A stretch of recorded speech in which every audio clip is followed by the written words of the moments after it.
Well, here we are at Rotec Aerosport, and we've got a customer's aircraft here, which I thought was worthy of taking a little bit of video of. It's interesting because it's had the liquid cooled. It's a Jabiru, an earlier Jabiru two-seater with a 2200 cc engine, Jabiru 2200.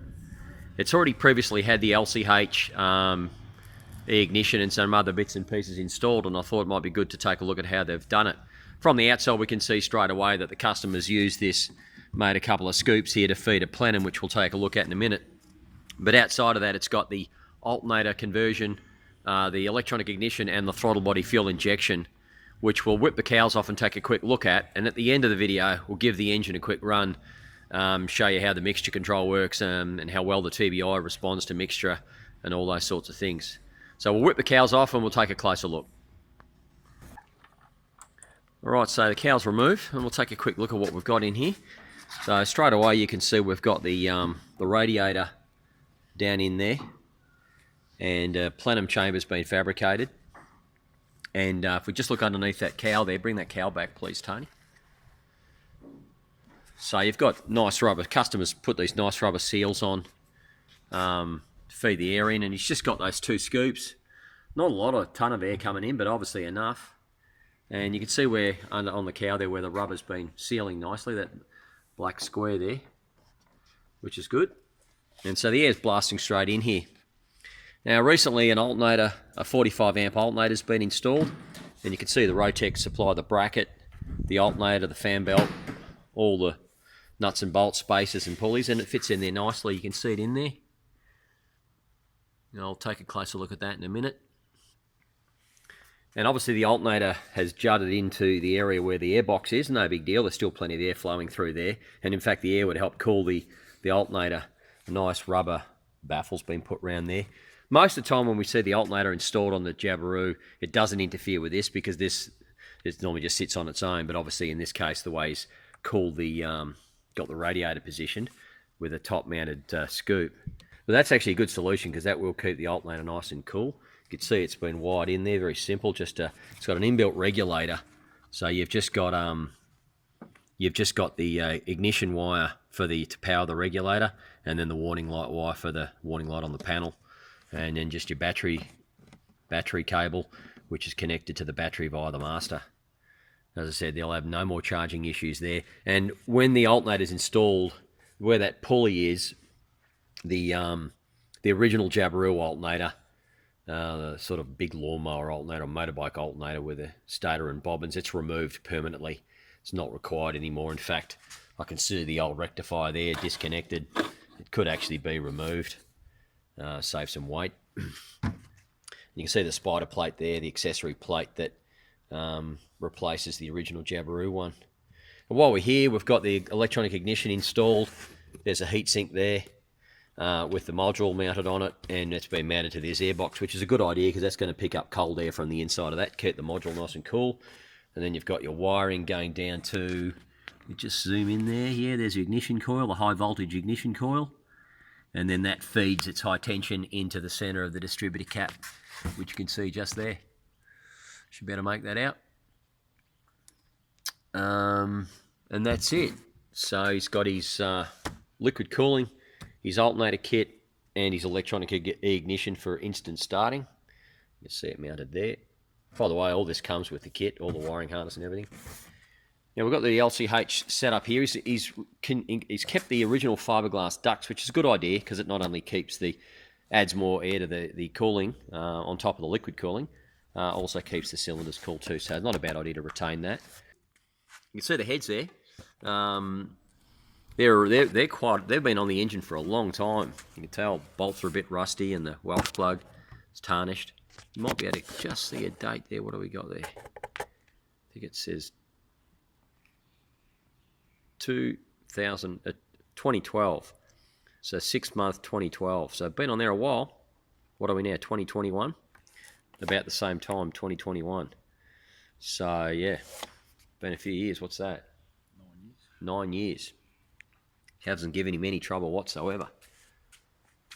Bit of serial number there.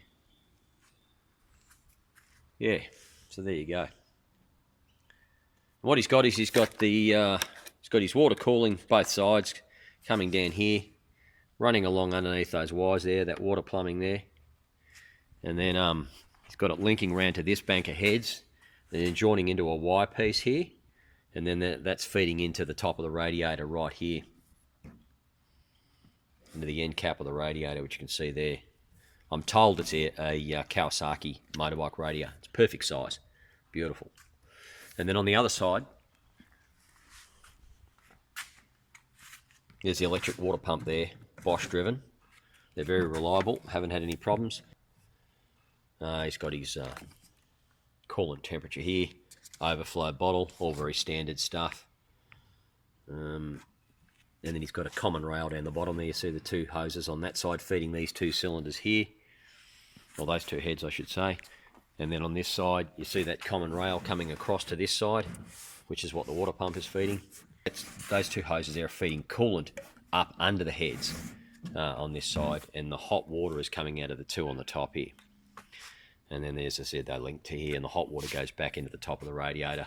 The cool water would come out the bottom of the radiator there. So yeah, that's how it works. What else? What else have we got on this thing? Yeah, so we'll take a look in it. It's also got a TBI installed, which should be able to get in a bit closer once I remove the bottom cowl. But if we get inside the cockpit here, you'll see how it's been set up.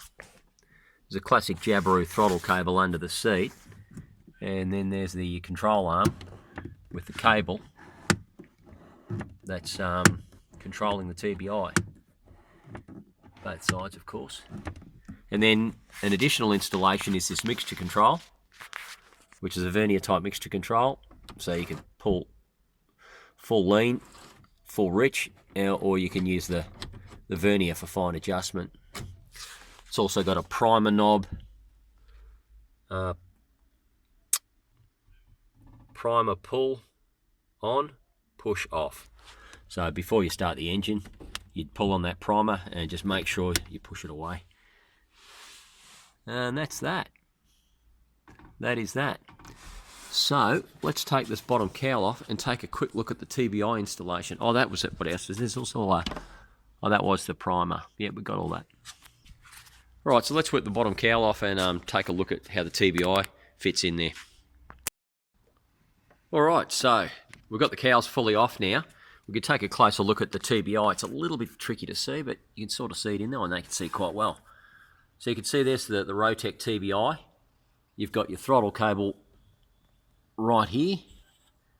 There's your throttle cable, and you've got your mixture control right there. You can see it's been anchored on a bracket there. So, Tony, if you just cycle the throttle cable, you can see it's a slide action. This is a TBI 34 Mark II. Backwards and forwards, Tony. Bit quicker. There you go. Beautiful. So there you go. It's full throttle, and then back to idle. There you go. Leave it there. Now, the mixture's at full rich right now. You can see it's just against the stop. And full pull lean. That's it. And back to rich. There you go. And back to lean. So that's your mixture control. That's actually rotating the spray bar. You can see I've picked up the original Jabiru duct there. So that's all nice.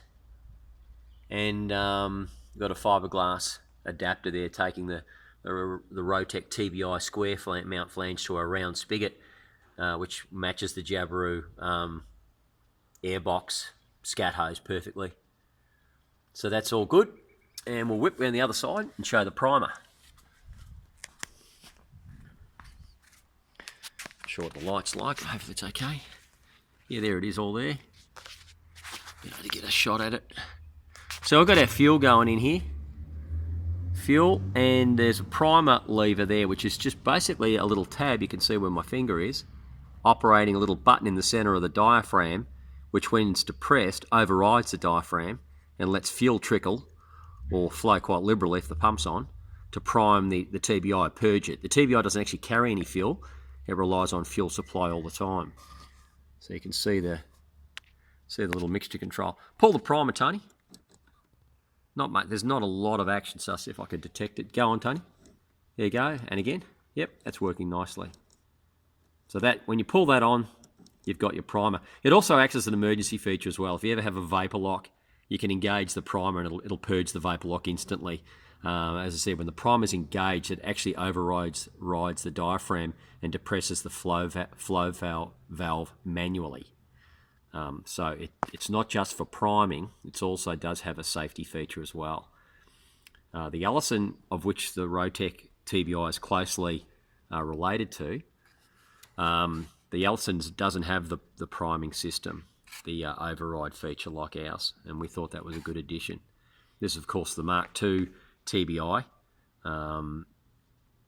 so it's got the fuel metering regulator integral. Just operate the throttle, Tony. Got a different angle here on the throttle. There you go. Beautiful. You see I've got my scat hose there going to the Jabiru air box. Get a closer look at that Bosch pump. And the common rail just running at the back there, that hose there, see, with the 2 idle clamps. That's feeding coolant in under the cylinders, which is just under there. Got one Rotec coolant pipe there, and then there's another one there. It's got some shielding on it to keep it off the hot exhaust. So the alternator just tucked into the airbox there. That's the whole setup, basically. Let's push it out and give it a run. So I've got the plane pushed out onto the grass now. So we'll fire it up and we'll demonstrate the TBI, the easy starting ignition, and how the mixture control works. And of course the temperature, I'll be able to run the engine flat out, no issues whatsoever once it's warmed up, because with the liquid cooling, yeah, you just can't overheat these things. It's fantastic. Alright, so without any further ado, I'll jump in and we'll get it running. Alright, so we're in the cockpit of the Jab. We'll put our brakes on here and we'll get things rolling. So to start the TB, this has got the ignition fitted and obviously retains one Jabiru magneto. So the start procedure would be obviously brakes on. I've got chocks under the wheels as well for a bit of extra security. So we'll flick our master on. See, we've got our alternator warning light there, and we've got our oil pressure warning light. That's all good. So you see we've got our mixture control here. So we're just going to push that to full rich. Don't worry about our GPS. And I'm going to turn the, I've got the coolant switch on here, and these other things, radio instruments can come on. Our fuel pump, we'll put the fuel pump on. So that's the mechanical, the electric boost pump. And you see I've got the primer here.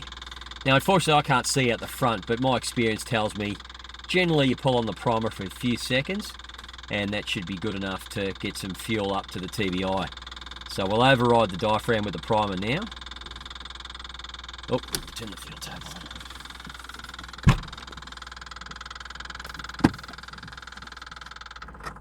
There we go, that's better. So we've got the fuel tap on now. You probably hear the note change when I pull on the primer. There it goes. So that's letting fuel in. That's enough. 3 or 4 seconds should be plenty. The next thing we do, get rid of that pump now. So I've got the throttle closed and we'll crank it up. Clear prop.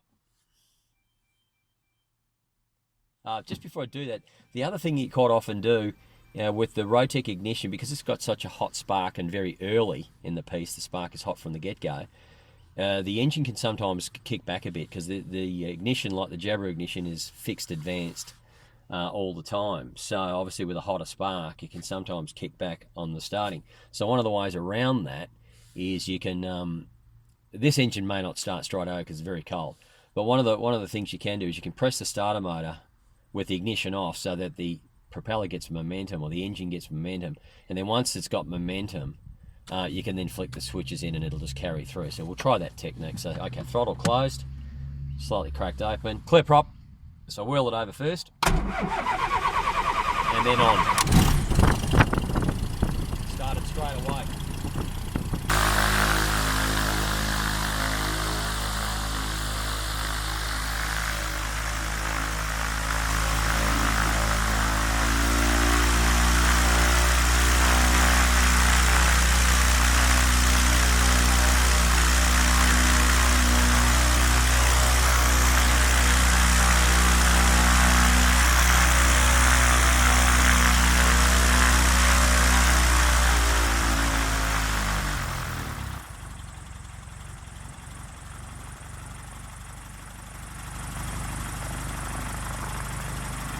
So the TBI is set up perfectly, been well tuned.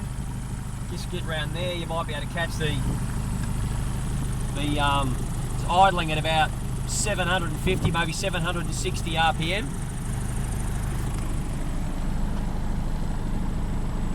So you can see it's idling nicely. And this engine has just started, literally, dead cold. Nice smooth idle on the TBI is it's a common compliment we get. We also get a lot of compliments that the engine makes more power on the TBI. We'll let the engine warm up a bit more, so I'll just bring the RPM up a bit. Mixture's at full reach.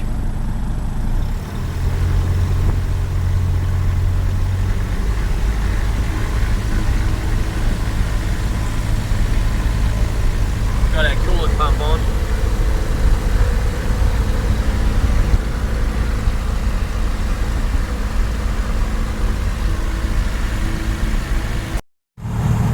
Alright, so I've got the engine warmed up a bit better now.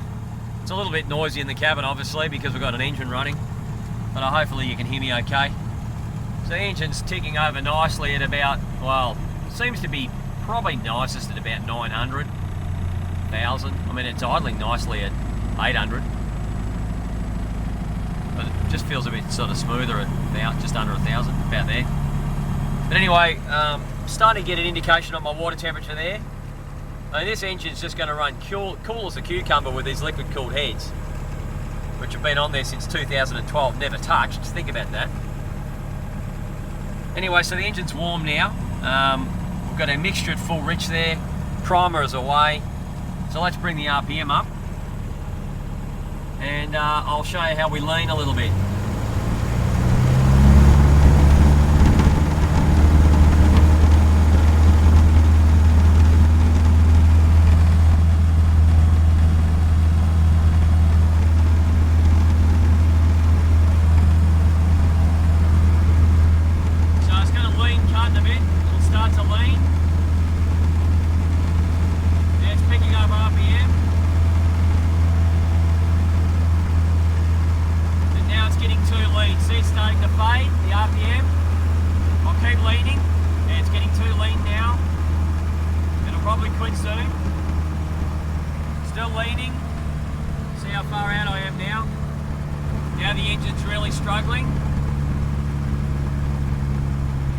So we'll rich it up a bit now.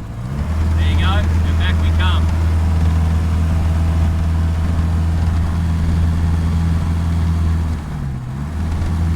See the mixture?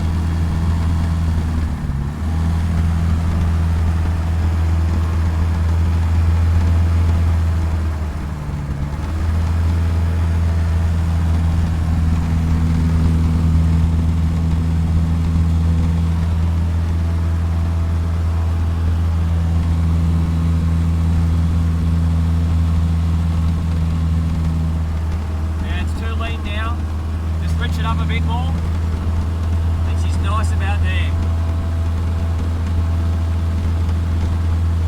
And full reach.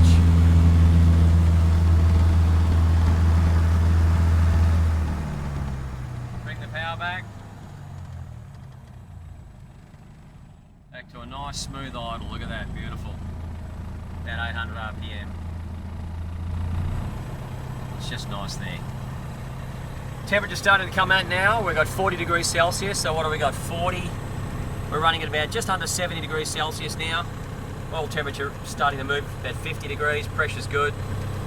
There's our fuel flow. Litres. Alright, so this time I'm going to go to wide open throttle. As I said, no concerns at all. Temperatures are excellent. We're full reach. Alright, here we go, full power.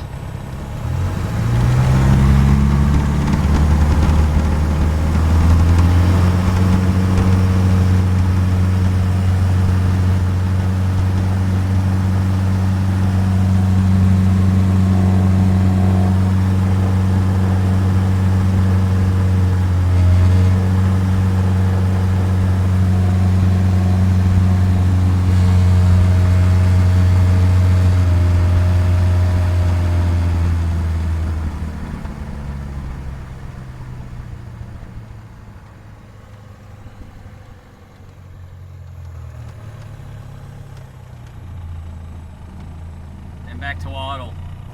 Now while I had it at full power there, I guess I was getting close to 3,000.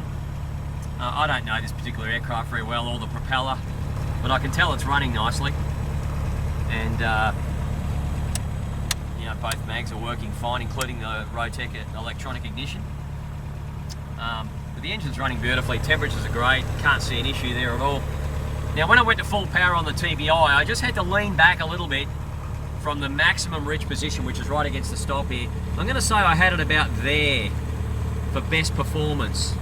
It picked up about another 150 RPM when I just leaned off a bit. So the customer, when he is going to take off, obviously wanting maximum power, so his best takeoff mixture is going to be somewhere around there, basically peak RPM. As rich as you can keep the mixture while maintaining peak RPM. While at full power, if I push it to full rich, I found that it just drooped a little bit. Obviously a little bit too rich, which is good, you need margin. So we're at sea level here at Tyab. So I just leaned off a little bit and away she went. So this is a 2200 Jabiru with the works, basically. Very happy with that, and I think the customer's going to do very well. Anyway, I think that wraps it up. You see the TBI response here. Oh, it's beautiful.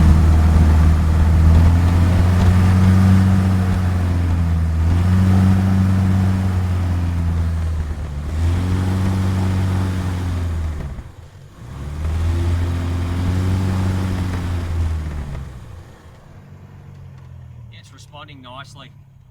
This aircraft's got this is a 2200 cc Jabiru with a Rotec TBI 34-S, which has got the slightly smaller throat than the 40mm unit that we use on the 3300.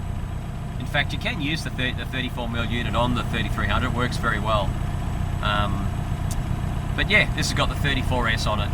So there we go, that'll wrap it up right there. If anybody's interested in some of this stuff for their Jabiru, I highly recommend all of it. Contact Rotec Aerosport, easy to find on the web. Anyway, that'll wrap it up for now. Cheers, bye-bye.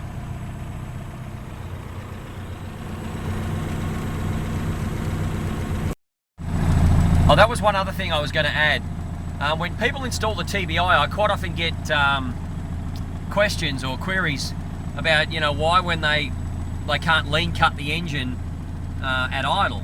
And the reason for that is the Rotec TBI doesn't have an idle cutoff.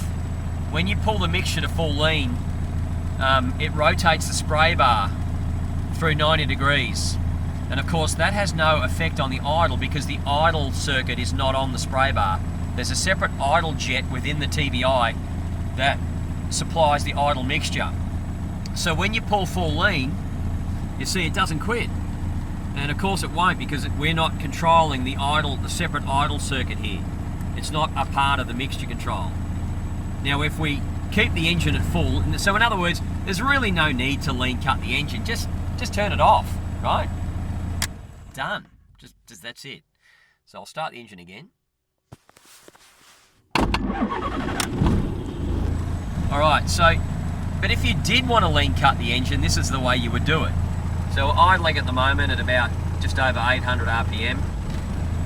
You go to full lean. Now we're on the idle jet only. There's no fuel coming off the main spray bar.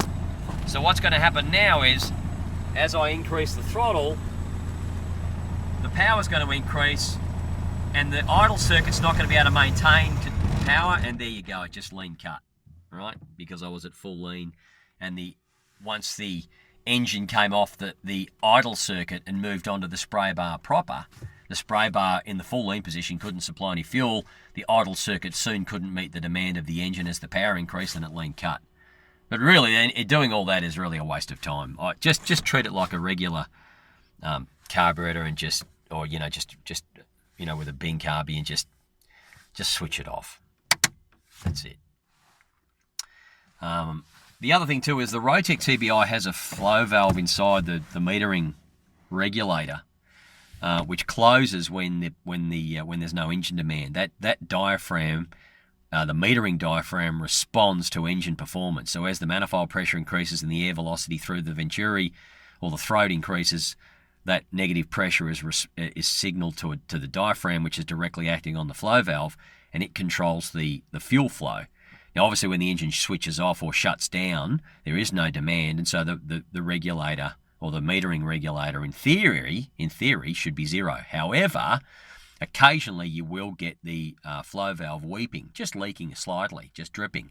Now, a lot of the time that doesn't happen, but we still recommend that once you've shut the engine down, it's a wise move to just turn your fuel tap off, like that. Just turn your fuel tap off, just in case the flow valve doesn't seat properly and is weeping fuel. The last thing you'd ever want is to come into your hangar the next day and there'd be 200 litres of fuel all over your workshop floor. It's pretty dangerous. So, again, know your aircraft. Most of the time the TBI won't pass any fuel, but I wouldn't trust it. It's not specifically designed as a fuel tap. So it's a safe move to switch your fuel tap off after you've shut the engine down for the day. Perhaps during the day or flights throughout the day, you can just leave the fuel tap on. It's not going to cause a problem, but perhaps over longer extended periods of time, I've always recommended that the fuel tap get switched off, because the TBI can, in some instances, pass fuel unwantedly. Not a lot, maybe just a drip, maybe a bit more, sometimes nothing, but just to be safe, recommend that fuel tap be switched off. Anyway, that's it. Hope you enjoyed that. Take it easy, boys. Bye.